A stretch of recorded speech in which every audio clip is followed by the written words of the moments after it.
Good day, everyone. My name is Rebecca Lilly for the International Association for Energy Economics. It gives me great pleasure to welcome you to today's webinar entitled Rate Setting for an Electrified World. We're grateful to Jackie Nock for today's timely information.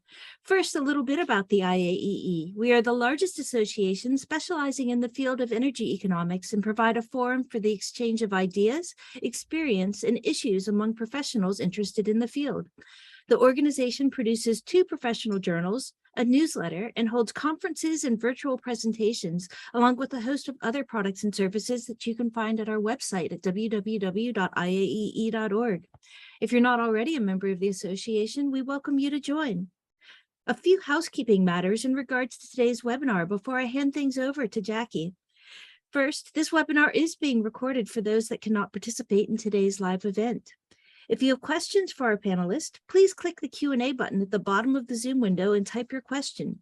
We've allocated sufficient time at the end of the webinar to read and answer them. And now I would like to introduce you to Jackie Nock, a regulatory specialist with over 20 years experience in utility regulation in New Zealand and North America. Jackie, over to you. Thanks, Rebecca, and thanks very much to the International Association of Energy Economics for inviting me to speak today. So I'm going to share my screen.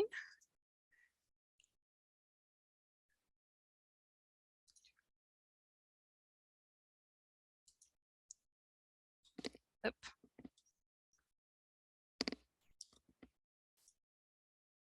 Sorry, just get it back to the beginning. There we go. We have the Jackie. We have the display view, like the presenter sorry. view.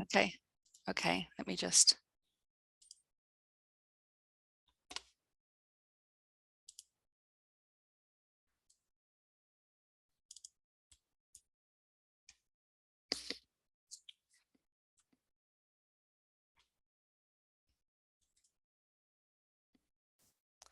Okay, so let me try again.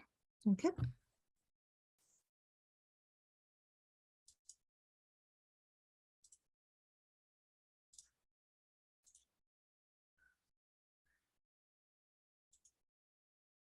Okay, is that okay now? Perfect. Perfect. Okay, sorry about that.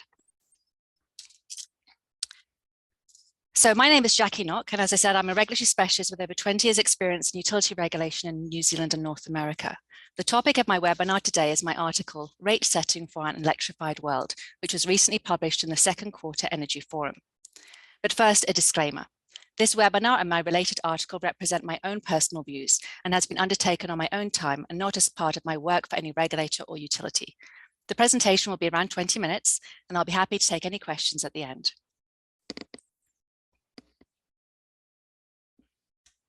Utility regulation dates back to around the 1950s, when utilities were first set up, and there was a need to make sure that they didn't abuse their monopoly power. Regulatory models have done a fairly good job addressing this monopoly problem.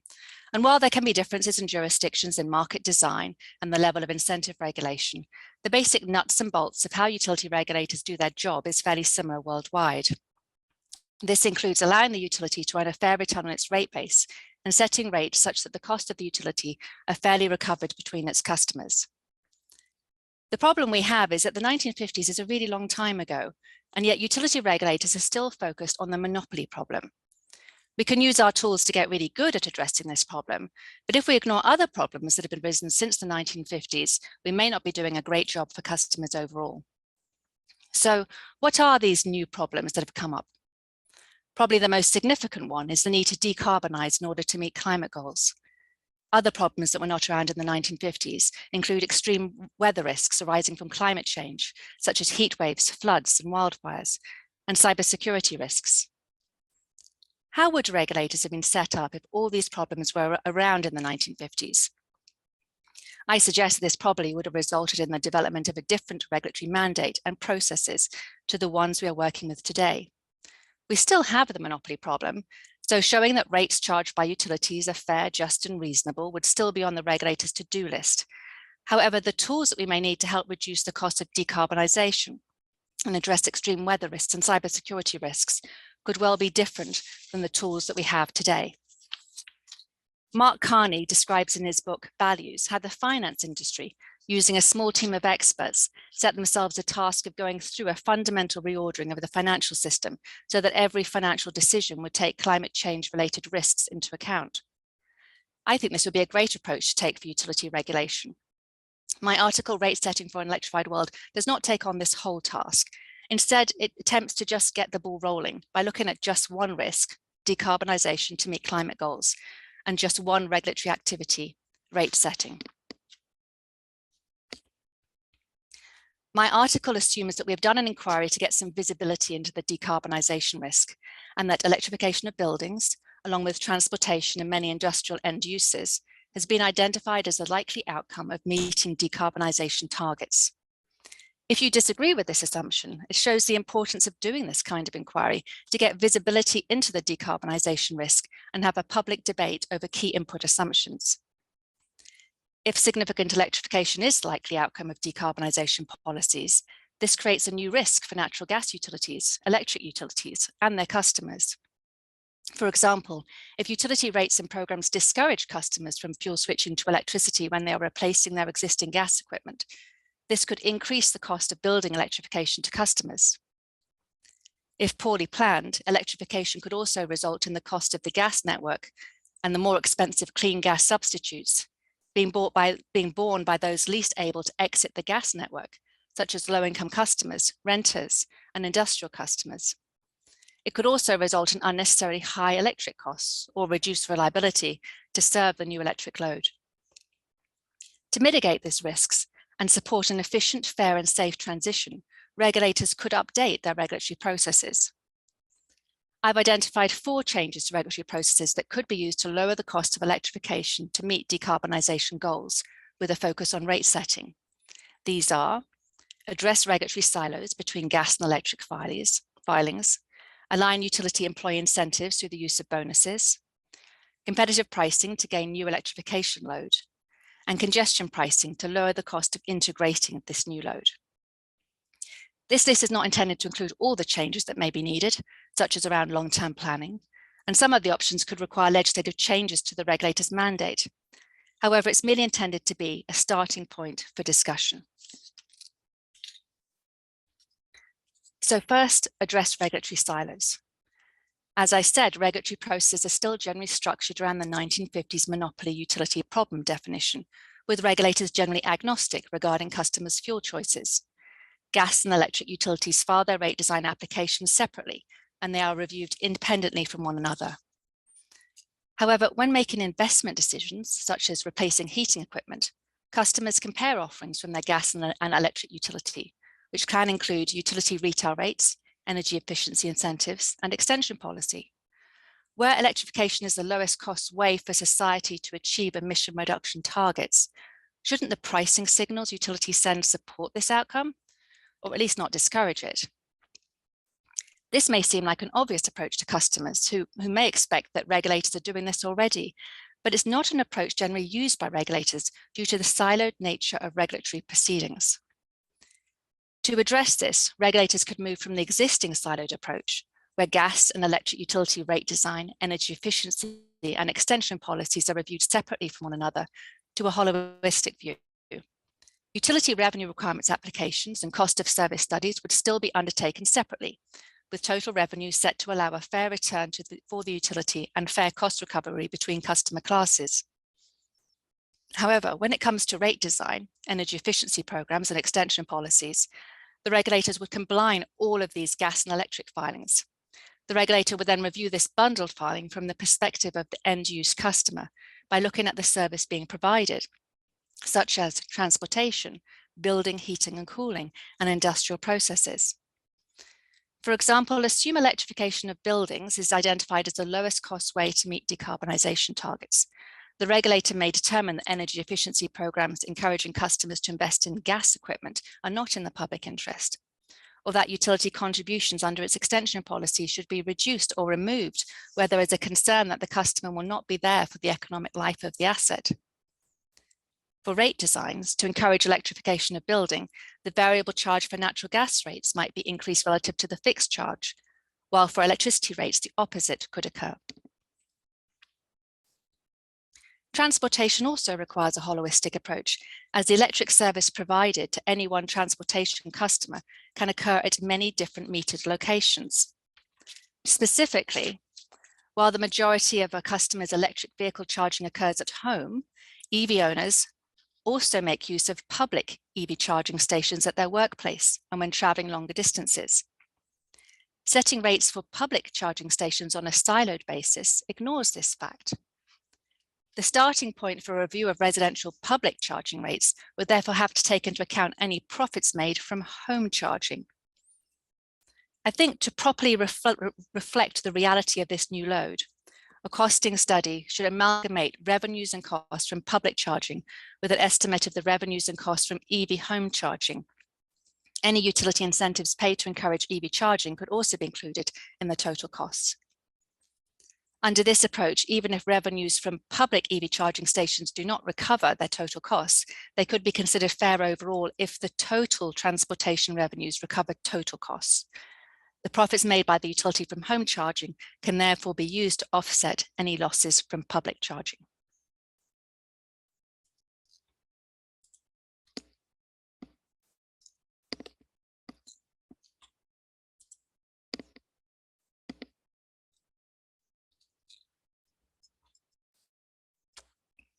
The next idea is to align utility employee incentives. The decarbonisation of the energy sector can have a significant impact on gas and electric utilities and their customers. We will need their talented employees to bring their best ideas forward to ensure an efficient and just transition. Is there more regulators could do in this? Electric and gas utilities are generally regulated under cost of service regulation, where the utility's allowed income is directly linked to the size of the investments made by the utility, referred to as its rate base.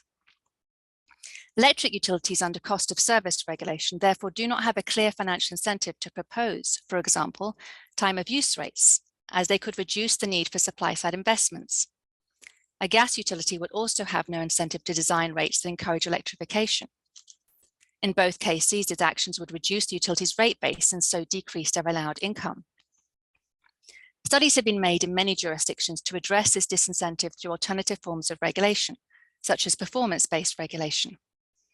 However, it can be difficult to fully remove the incentive to invest in supply-side assets. In my article, I propose an additional tool that regulators could support. It starts with the recognition that there's more than one way to incentivize a service provider. Consider restaurants.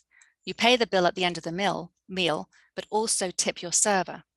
The same approach could be considered for utilities. Instead of only using broad brush tools to incent the utility, regulators could expand their toolbox to include an additional incentive that is specifically used to fund utility employee bonuses. Critics could argue that this will result in additional cost to customers over and above the amount the utility is already allowed to earn on its rate base.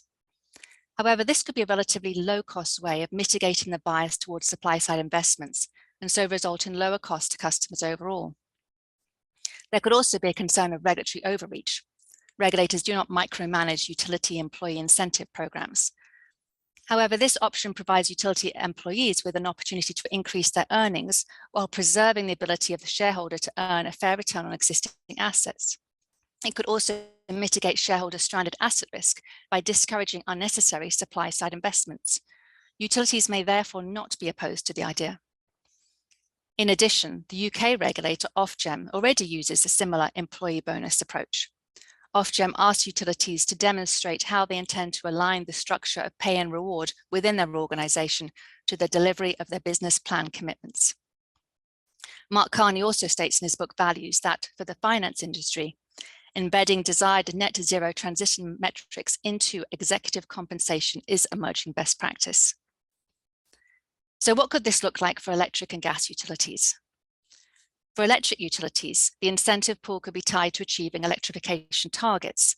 This could encourage staff to bring forward innovative ideas that might not otherwise have been supported within their organisation. For example, many gas and electric utilities already have energy efficiency staff who have a great understanding of their customers' energy uses. If these staff were given bonuses linked to electrification targets and pricing flexibility, this could significantly accelerate electrification. If bonuses were also provided for initiatives that cost-effectively integrate this new load, for example, using smart grid solutions, this could have further benefits for customers. For gas utilities, managing a transition away from natural gas will require all of the expertise and skill of their employees. There will need to be a strategy in place to ensure that the cost of energy transition are not borne by those least able to afford it, and that the safety and reliability of the gas system is not compromised as we go through this transition. However, under cost of service regulation, the gas utility is instead incented to grow the rate base. It could also be discouraged from requesting mitigation approaches, such as accelerated depreciation, as this reduces the utility rate base. The problem here is not with the gas utility, but with the regulatory incentive structure it is working under. Best way to address this is to fix the incentives. An incentive pool for gas utility employee bonuses could link bonuses to specific action items, such as developing and implementing a plan to support strategic pruning of the gas network, equitable cost recovery of existing assets, and an employee retention strategy to ensure safety and reliability is not compromised during the transition. The regulator may also want to include an incentive pool linked to reducing methane leaks and helping customers electrify. The regulator's ability to find important problems and fix them can be significantly enhanced if we ensure that the utility executive management and supporting staff are incentivized to do the same.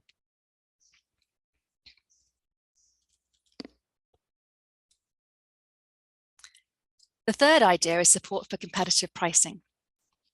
Regulators have traditionally been agnostic about customers' fuel choices, and so rate designs, other than bypass rates, did not consider customers' competitive options. However, where electrification is the least societal cost option, shouldn't regulators also ensure that, to the extent possible, it is the least priced? In the 1980s, telecom utilities were facing competitive pressure. Bombright, often considered the father of rate design, stated that when there is competition in the market, the least cost provider should be the least priced supplier.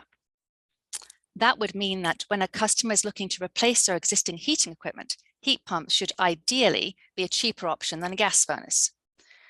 To support this, the electric utility could discount its rates to obtain this new electrification load.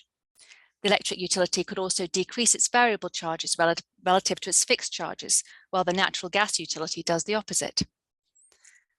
Bombright provides principles for utilities seeking to attract or retain load in a competitive environment, saying that prices should be allowed to be set with incremental costs at the minimum. At the maximum, prices for regulated services should be set as standalone cost. Prices that are set at levels between these two economic benchmarks will not involve cross-subsidy.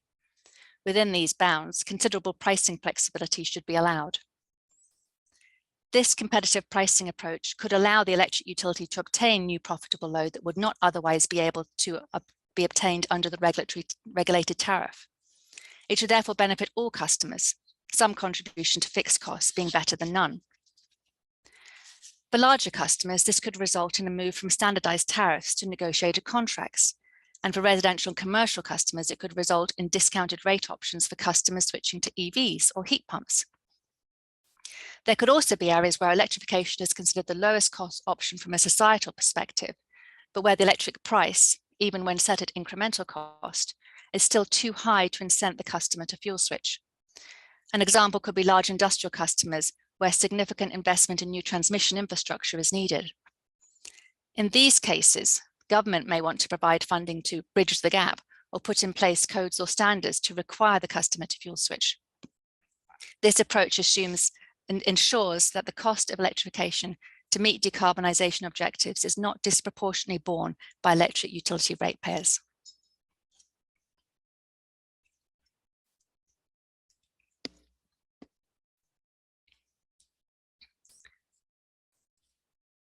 Another idea is congestion pricing.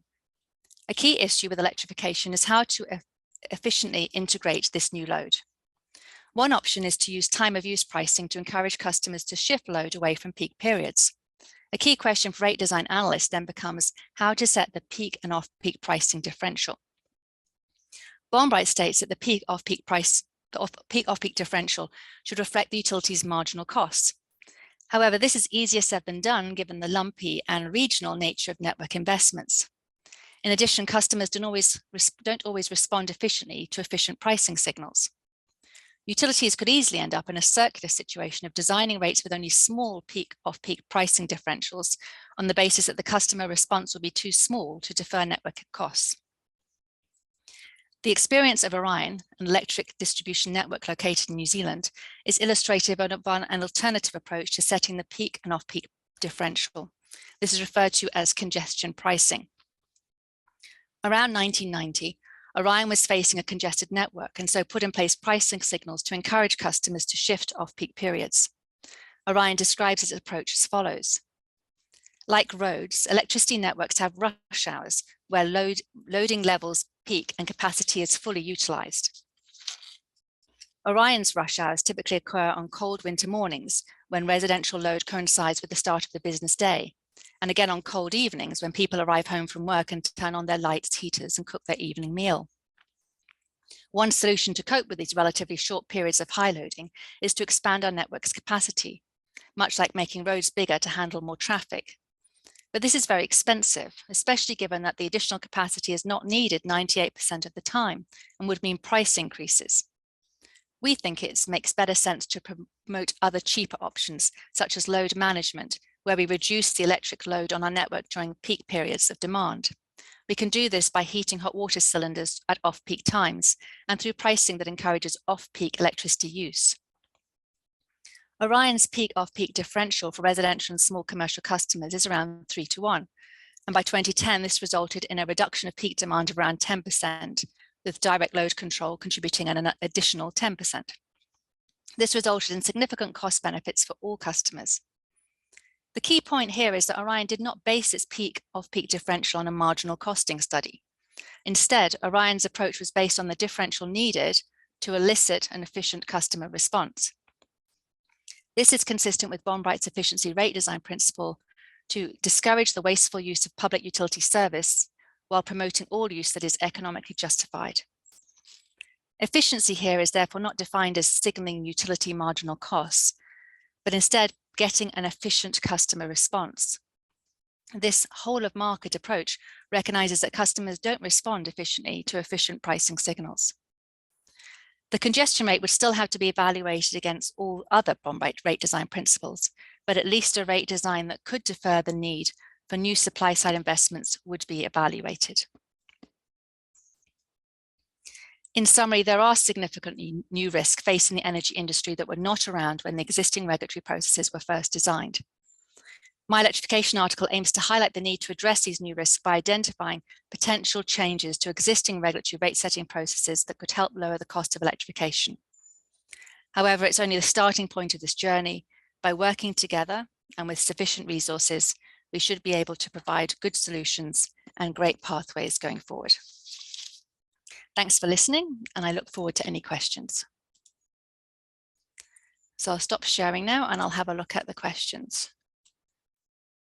So the first question says, you mentioned separation of utility revenue requirement and cost of service study. Can you elaborate on what this would look like or provide an example?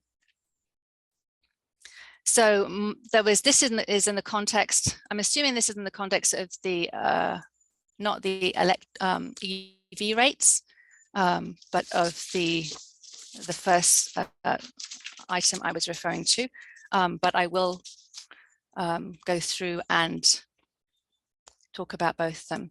So when we do the rate setting for utilities, we first of all have to come up with what the total revenue requirement is that the utility is allowed to earn. So we basically add up all of the costs of the utility, the O&M, the depreciation costs, weighted average cost of capital, and so the total budget basically. So it'll be in the where I've traditionally worked, we will do it for like 3 years, a 3-year period, looking at the annual budget for that utility. And that has to be specific to each utility because that utility has to be able to be allowed to earn a fair return on its investment. And so that's specific to the utility. Then the next, once we get like the total budget, how much in total that it has to recover for that year, the next step is allocation of that cost between customer classes.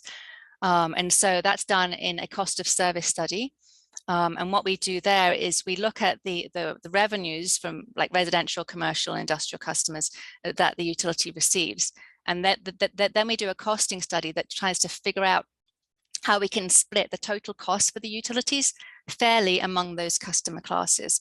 And so we go through a process of saying, well, what's the cost driver? And so we say, okay, is it driven by energy, the amount they consume, or is it driven by the peak demand that occurs at the actual system peak, or is it like the localized peak demand? Or is it done, is it driven, the cost driven by the number of customers? So an energy purchase contract would be typically driven by the volume consumed. The transmission network would be driven by the coincident peak of the system.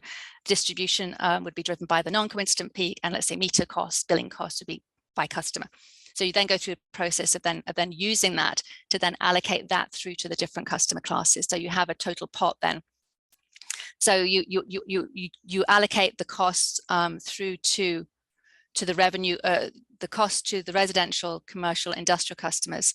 And this costing study then looks at the total revenues you're receiving from those customer classes against the costs, and determines whether you're kind of like within the range of reasonableness, whether you're approximately collecting a reasonable amount from each customer class. We don't look for like 100% alignment, but plus or minus 5%, plus or minus 10% is where we're at. So those aspects would still be separate for each utility.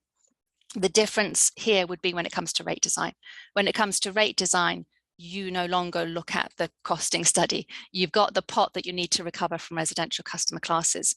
And then you're saying, okay, how am I going to design rates in order to get an efficient customer response? And we usually start by the approach that whatever is the status quo, like don't if it's not broken, don't fix it. Every time you make rate design changes, there's winners and losers, and the losers complain. So you have to have a really good story why you're actually making those changes. And usually it's because there has to be some overall efficiency issue with the way customers are responding to your existing rate design. And that's the piece where I think we need to actually stop and look to see what are we doing in rate design, because it's okay to be siloed for the revenue requirement application. It's okay to be siloed for costing study application. But when you come to rate design and you're designing a rate for a residential customer, and we're designing and also an energy efficiency programs for energy customers, we're looking at that siloed. We look at electric, we do in separate filings rate design for residential customers. In a separate filing, we'd look at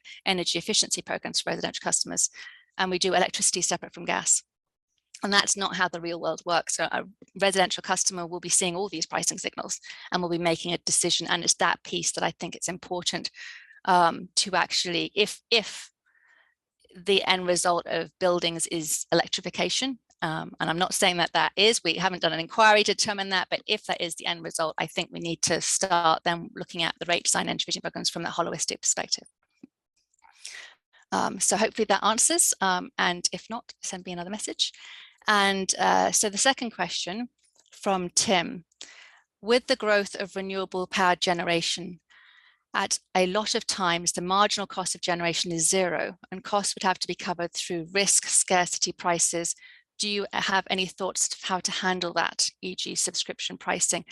I think looking at this question, part of the issue has to be, and again, it's this whole of market approaches, is that sometimes, depending on the market structure that you've got, sometimes you have like some jurisdictions have competitive markets, and you have the generation, and you have visibility into that, and you have a spot market price, and you have visibility, and then you have network costs and network rate design, and that's done separately.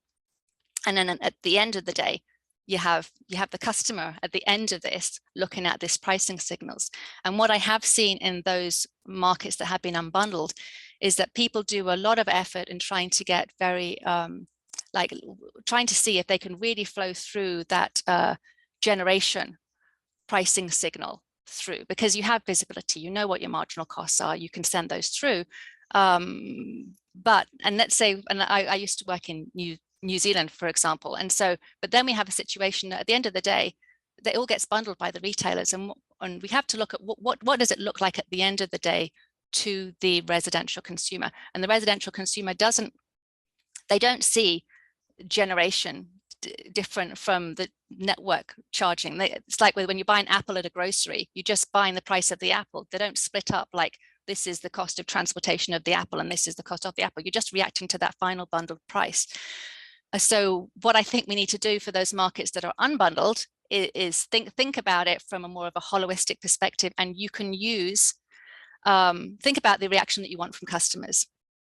And even if you say, oh, we're getting like, you know, prices in the wholesale market are going negative.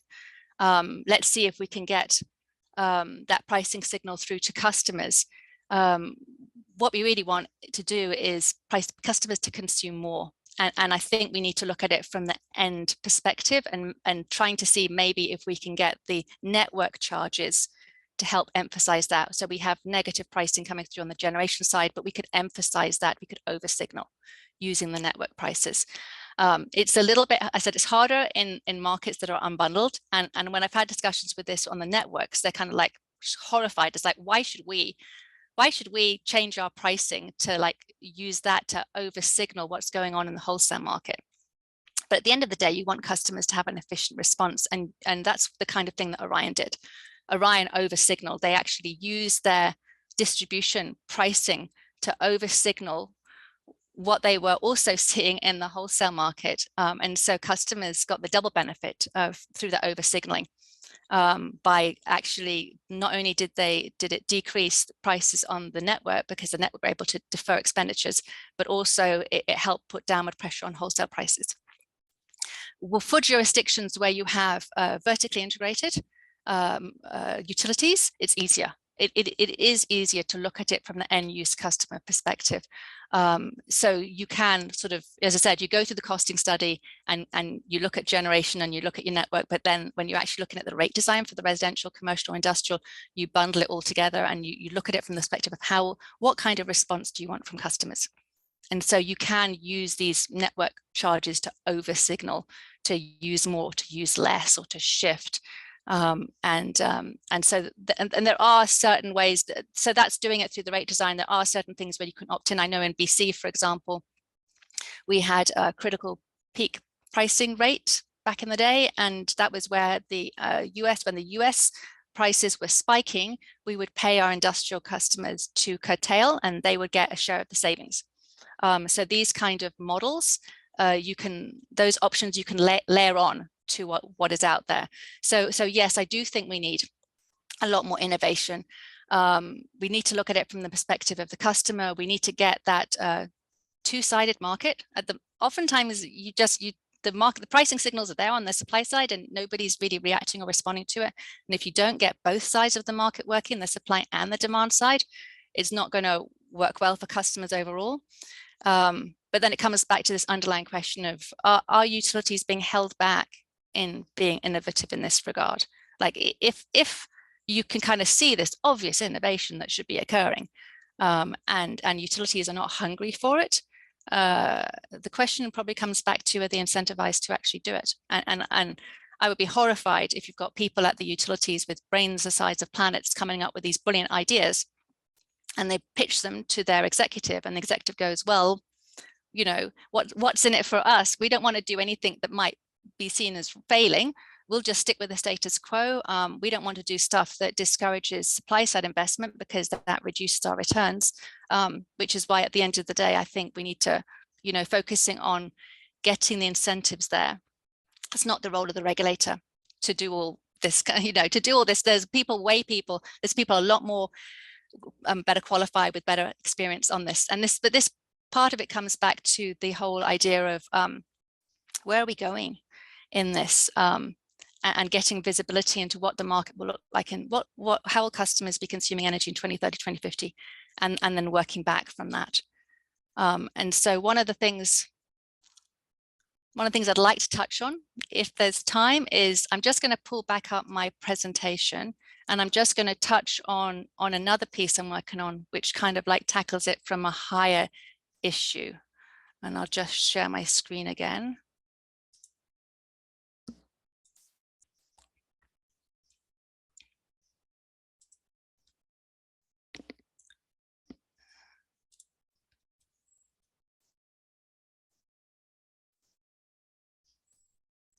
Okay, maybe not. Sorry, let me just. Okay, sorry, are you seeing my current screen? Yes. Yes, okay, thank you. Okay, so this is, because I've said a lot of this comes back down to, you know, I do feel a lot of people in the industry, like they kind of like saying they feel urgency that we should be doing something, and like why aren't regulators all over this? Why aren't utilities all over this? And this is a new article that I'm working on with David Morton, and this kind of says, this starts with the recognition that we do have we are stuck in the 1950s with regards to the regulators are only dealing with the monopoly issue, and so where do we go from here? And so the idea here is, first of all, to identify the new risks that have arisen since the 1950s. You know, decarbonization, cybersecurity, extreme weather events. These kind of things are new that we're not set up to deal with. That wasn't part of our processes, and not set up for that. Then once we've got an identification of those risks, then we have to model the impact of that on utilities, so this would be where the inquiries would come in. And regulators are, you know, we're policy technology agnostic. We have done these kind of inquiries beforehand. There was one that was done for looking at alternatives for this large hydroelectric dam, Site C, testing input assumptions, wide range of stakeholder input. From academia, from it's amazing the people that have expertise in this area. And we had that done in 3 months, a 3-month time frame. So the idea for this second step would be to do, let's say, a building inquiry, a transportation inquiry, industrial process inquiry, and say, okay, looking out 2030, 2050, how will buildings be heated and cooled? We might not know for sure, but we could at least, you know, throw out unrealistic assumptions, get some visibility into, like, you know, what really is the avoided cost of RNG, how much is available, how much can the pipes take of hydrogen, what is the avoided cost of generation of electricity, and then we can start looking at these whole integration issues. If we know how buildings will be heated and cooled in 2050, then I think we can start getting awareness of the problem. And then it's like, oh, well, then we're going to need these kind of solutions. We're going to need to be more innovative in our rate design. We're going to need to find low cost ways of integrating it. We're going to need to make sure that the incentives encourage those with expertise to bring their ideas forward. So that would be the second step. The third step is update the regulatory approach. And this paper, Rate Setting for an Electrified World, talks about, like, gives 4 examples for rate setting that changes you might make. There's other ones, like presumably you might do planning differently. For cybersecurity and extreme weather risks, I did another article that put forward a risk-based approach that regulators could in theory use, but actually, you know, we're not set up to do risk-based approaches to see whether the utilities are properly managing or appropriately managing these new risks for cybersecurity and extreme weather. And then the last step is saying, okay, when you figure out what it is that you think you should be doing, then if you don't have the mandate to do it, then it's to go through to the government and alert the government on that. The problem that we do have is that regulators, creature of legislation, a lot of us don't have the mandate to question our mandate. And so we don't have resources allocated to start the process to even identify the new risks. Right. So really, I think at the end of the day, the ball is in the government's court. If the government doesn't tell us this is something you should be doing and give us funding to do it, then, I mean, there is no, in order to do with funding for regulatory innovation is pretty much at zero, right? Nothing from the federal government in Canada. The US government they fund the International Confederation of Energy Regulators, $18,000 a year. That is it. No funding from any other countries. So it's kind of like, it's really hard. It's basically, it's volunteers, people doing it in, you know, in on their own time. And it would be really good if there was some awareness generally that we are designed to address the monopoly issue.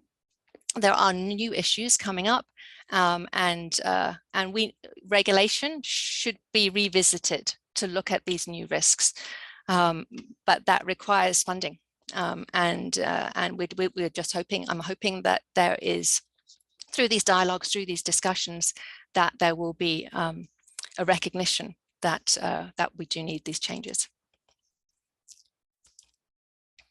And funding might be forthcoming. Okay, so thank you so much. I think I've answered those questions. If there's no more other questions, I will, I think, wrap up there. So thank you very much, Rebecca, and I'll pass it over to you. IAEE wishes to thank Jackie Nock for an outstanding webinar. This webinar will be available on IAEE's website for future downloads. If you're not already a member of IAEE, we encourage you to join by visiting www.iaee.org. We thank you for attending, and I officially close this webinar.